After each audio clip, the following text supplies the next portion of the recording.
کی ایک فہرست ہے، لیکن آپ دیکھیں غیر مسلموں میں یہ سب قرابت داری ختم ہو گئی. جب قرابت داری نہیں رہی تو ان کے حقوق کہاں سے ہوں گے؟ تو جو آخرت کو ماننے والے لوگ ہیں یا آخرت کے لیے کوشش کرتے ہیں، ان کے رشتہ دار بھی ہوتے ہیں، اور رشتے وجود میں آتے ہیں شادی بیاہ سے، نکاح سے اور اولاد کی کثرت سے. تو یہ سب چیزیں ان آیتوں میں خود بخود اس مفہوم میں داخل ہیں. میں جو اتنا نکاح کو اور اولاد کی کثرت کو پروموٹ کرتا ہوں، اس کی وجہ یہی ہے کہ اسلام کمپلیٹ ہوتا نہیں ہے اس کے بغیر، اسلامی نظام اس کے بغیر چل نہیں سکتا. وہ حقوق جو قرآن نے ہمیں بیان کیے ہیں، ان کی ادائیگی اس کے بغیر ممکن نہیں ہے.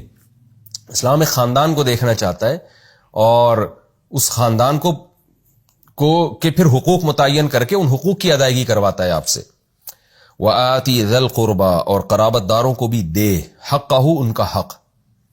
وہ حق مالی بھی ہے اور جسمانی بھی ہے. مالی حق کیا ہے؟ ایک تو واجب حق ہے. وہ واجب حق ہے جس کو سورہ بقرہ میں اللہ نے بیان کیا، وَعَلَى الْوَارِثِ مِثْلُ ذَلِكَ.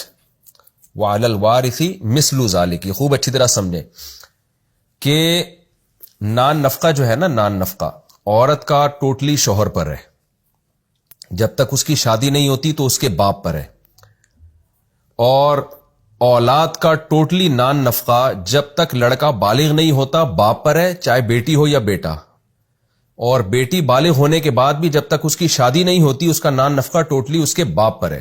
یہ اسلام نے بیان کیے، ان کے دلائل میں کئی بار دے چکا ہوں. لیکن قرآن کیا کہتا ہے کہ اگر کسی کا باپ نہیں ہے، والد کا انتقال ہو گیا، تو اب نان نفقہ کس پر آئے گا؟ تو وَعَلَى الْوَارِثِ مِثْلُ ذَلِكَ. یہ دیکھا جائے گا کہ کسی شخص کی ڈیتھ کے بعد، کسی شخص کی موت ہوتی ہے تو دیکھا جائے گا اس کے وارثین میں سے، اس کی وراثت میں سے کس کس کو کتنا حصہ ملے گا.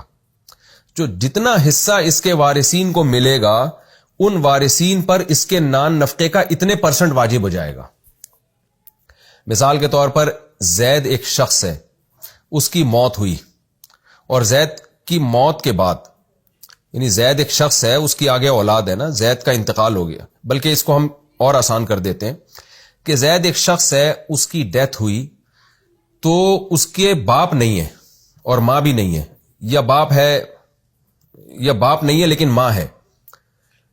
بلکہ اور آسان کرنے کے لیے میں صرف بہن بھائی بتاتا ہوں تاکہ وراثت کی تقسیم کے مسئلہ سمجھانے میں آسانی ہو. زید کی ڈیتھ ہوئی، اس کے 2 بھائی ہیں اور 2 بہنیں ہیں. تو اب اس کی وراثت جائے گی 2 بھائیوں اور 2 بہنوں میں. 2 بھائیوں کو ڈبل ملے گا اور بہن کو آدھا ملے گا. اب فرض کر لیں کہ اس نے 1 لاکھ روپے چھوڑے ہیں، تو 1 لاکھ میں سے اس کے 2 بھائیوں کو جو ملے گا، 2 دونی 4 5 6، تو 1 لاکھ کے ٹوٹل 6 حصے کیے جائیں گے، 6 حصے. اور 6 میں سے ہم دیں گے 1.5 لاکھ کر لیتے ہیں تاکہ 1.5 لاکھ کو 6 حصوں میں ڈیوائڈ کرنا آسان ہے نا. زید کی ڈیتھ ہوئی، اس نے وراثت میں 1.5 لاکھ روپے چھوڑے، اور اس کے وارثوں میں 2 بھائی ہیں اور 2 بہنیں ہیں. تو 2 بھائی کو 2 بہنوں کے برابر ملے گا، تو 1 بھائی جو ہے وہ 2 بہنوں کے برابر، یعنی ہم نے اس کے 6 حصوں میں ڈیوائڈ کیا. تو ایک حصہ آئے گا 25,000 روپے. تو ایک بہن کو وراثت ملے گی 25,000 اور ایک بھائی کو وراثت ملے گی 50,000. تو 2 بھائیوں میں 50,000 ہو گئے، 1 لاکھ پورا ہوا، اور 2 بہنوں میں 25,000 چلے گئے.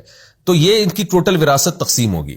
تو اب ہم دیکھ رہے ہیں کہ زید کے مرنے کے بعد وارثوں کو جو حصہ مل رہا ہے وہ ایک کو 50,000، ایک کو 50,000، ایک کو 25,000، ایک کو 25,000. یعنی ایک بہن کے حصے میں 1/6 آ رہا ہے. خلاصہ یہ نکلا، ایک بہن کے حصے میں جو وراثت آ رہی ہے وہ 1/6 آ رہی ہے، یعنی ٹوٹل وراثت کا 6واں حصہ آ رہا ہے. اور بھائی کے حصے میں ٹوٹل وراثت کا 3واں حصہ آ رہا ہے، 1/3. اب سمجھیں، اگر یہ زید کی ڈیتھ نہ ہوئی، یہ زندہ ہے اور یہ بیچارہ اپاہج ہو گیا، معذور ہو گیا، اس کے پاس کمانے کے ذرائع نہیں ہیں، تو پھر شریعت یہ کہتی ہے کہ اگر یہ مر جاتا تو بہنوں پہ 1/6 آتا اور بھائیوں پہ 1/3 آتا. تو اس کا ٹوٹل مہینے کا جو نان نفقہ ہے، وہ جتنا اماؤنٹ بنتا ہے اس اماؤنٹ میں اس کے بھائیوں کے ذمے 1/3 خرچہ ہے ہر بھائی کے ذمے، اور ہر بہن کے ذمے 1/6 خرچہ ہے. یعنی اگر اس کا نان نفقہ ایک مہینے کا 75,000 بنتا ہے نا، 75,000 میں اس کے خرچے ادا ہو رہے ہیں، تو 75,000 کو اس طرح سے ڈیوائڈ کیا جائے گا کہ ہر بھائی پر اس 75,000 کا 1/3 اس سے لیا جائے گا اور بہنوں سے 1/6 لیا جائے گا. لیکن یہ ان وارثوں سے لیا جاتا ہے جو کما رہے ہوں. جو کما نہیں رہے ہوں ان سے نہیں لیا جاتا. عام طور پر لڑکیاں نہیں کماتی ہیں اور اسلام میں کمانے کی ان کو ترغیب بھی نہیں ہے, تو اگر وہ کمائی نہیں رہی ہیں تو پھر یہ سارا خرچہ بھائیوں پہ آئے گا. تو وعلی الوارث مثل ذلک کا مطلب سمجھیں جو سورہ بقرہ میں ہے کہ اگر ٹوٹلی خرچہ تو باپ پر ہوتا ہے, لیکن اگر باپ نہیں ہے نا تو کوئی بھی شخص جو معذور ہو سوسائٹی میں, یا کوئی بھی شخص جو